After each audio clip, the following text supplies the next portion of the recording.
Hello, Marietta FCST 1010 students. This is Dr. Wheeler.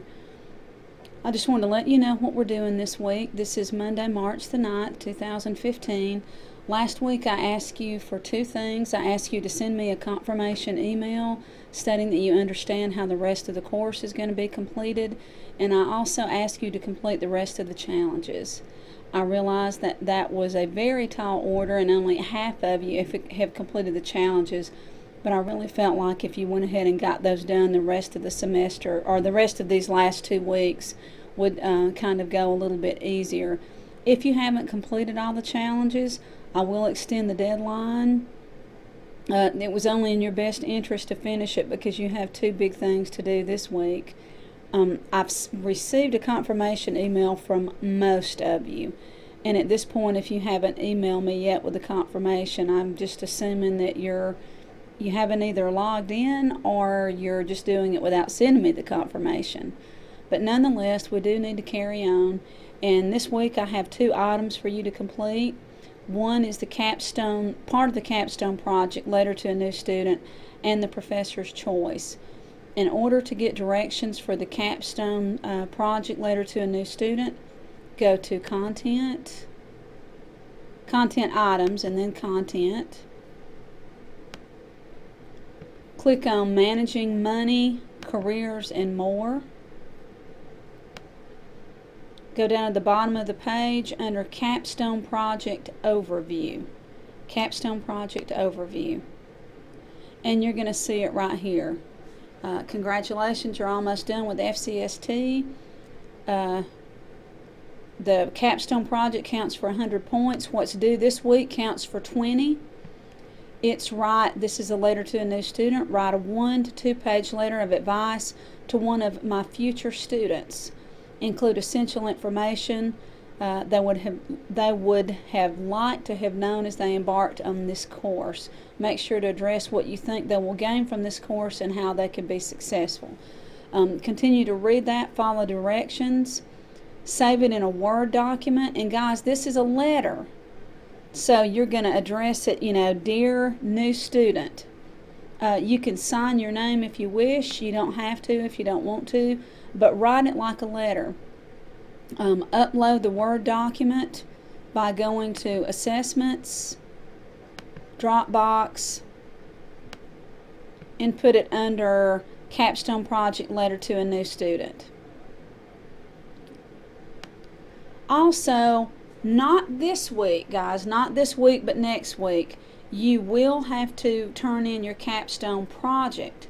So, just a minute ago, we went into content, and we went under Managing Money, Careers, and we went down to Capstone Project Overview, and I showed you how to do letter to a new student. That's due this week.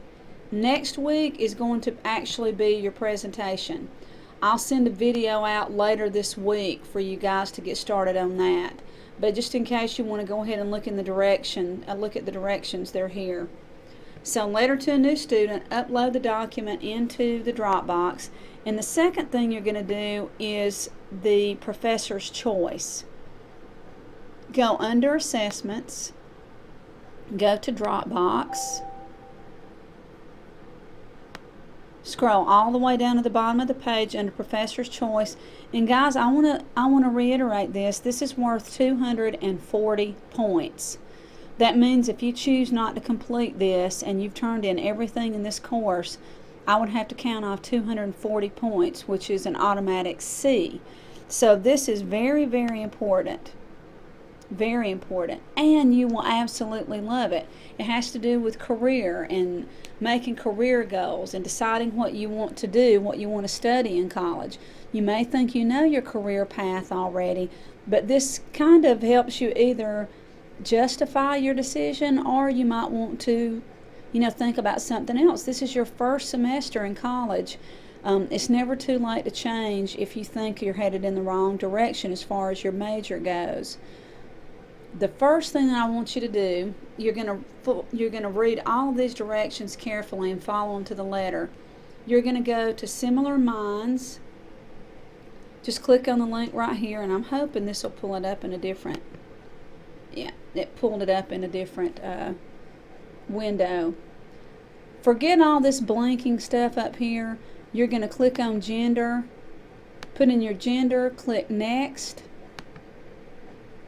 You're going to answer all of these questions. Every single question. And there are, 60. What I want you to do, though, please, as a favor to yourself, take your time answering every one of these if you really want to get an accurate measure. This is a free form of the Myers-Briggs intelligence test or personality test. This is free. Usually they cost about $150. When I took this myself, it described me to the letter, and then I got to look to see what my occupation would be. It tells you about relationships, all of the above.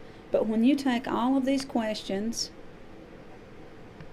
you take all 60 questions, you hit submit results, it's going to give you 4 letters. You need to write those letters down. It's going to give you 4 letters, write those letters down. And then, and it tells you, be truthful, be honest. If you need help looking up a word, grab a dictionary while you're taking the quiz and look the word up. After you get your 4 letters, click on this link right here. Find your 4 letters. I think mine was ENFJ. You'll be one of these right here. Just look at how your letters go. I was NFJ. Look under the traits, your personality traits, and when I read this, I thought, man, that describes me to the letter. And then I came down here, and it said, possible career paths for you. Believe it or not, teacher is under here, so it really suited me. You not only this page, you can come up here, you can click on the heart, you can go to relationships, tells you who you belong with. You can go under portraits, it'll tell you all about your personality. Wonderful, wonderful page. So once you've completed the quiz, the 60 questions, you have your 4 letters, you've looked under your career, then I want you to go back. It says in this drop box you will submit 2 Word documents. One document will contain your results from the personality test. Write a half a page about how accurate the results were and why you chose the career you chose. What I want you to do is say, I read over it, the personality sounds exactly like me, or it doesn't sound a thing like me. Tell me if you think it was accurate or inaccurate, and then tell me why. And I want you to choose one of the careers down there. I'm already a teacher, so I couldn't choose one of them. But I want you to look over these and see if anything floats your boat. See if you might want to be a psychologist or a politician or a writer. So that is the second part of it. Choose one of these career paths.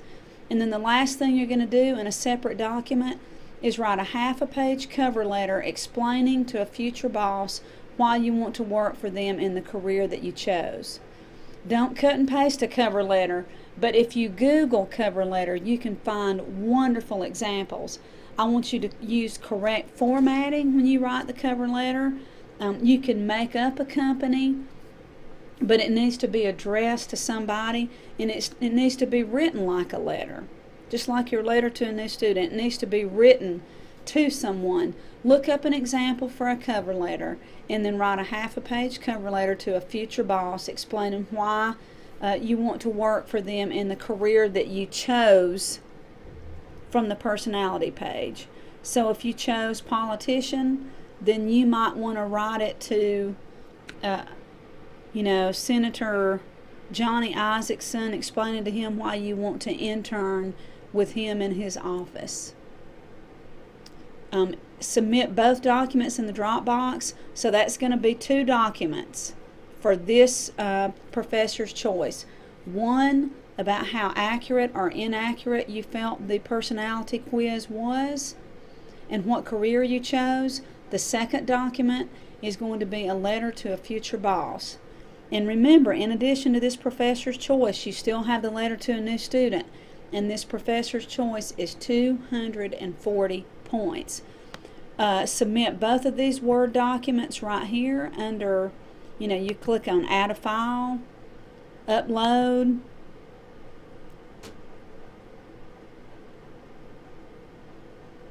then go through all your documents, find your half a page document explaining if you thought it was inaccurate or accurate and what career you chose. And then you're going to add that and submit it. Then you're going to go back again and click Add a File and click Upload. And then you're going to upload your cover letter and click Add. You should see 2 documents in here before you click on Submit. No, yeah, I think you can click on Submit after each one. But if you have any questions, email me. And remember, if you did not finish all 12 challenges, you need to finish those as well. I think I only had about 7 of you that completed all 12 of them. The rest of you kind of need to get on the stick because you also have letter to a new student and the professor's choice this week. And next week is capstone project, capstone presentation. Email me at kwheeler@highlands.edu if you have any questions, and have a great week.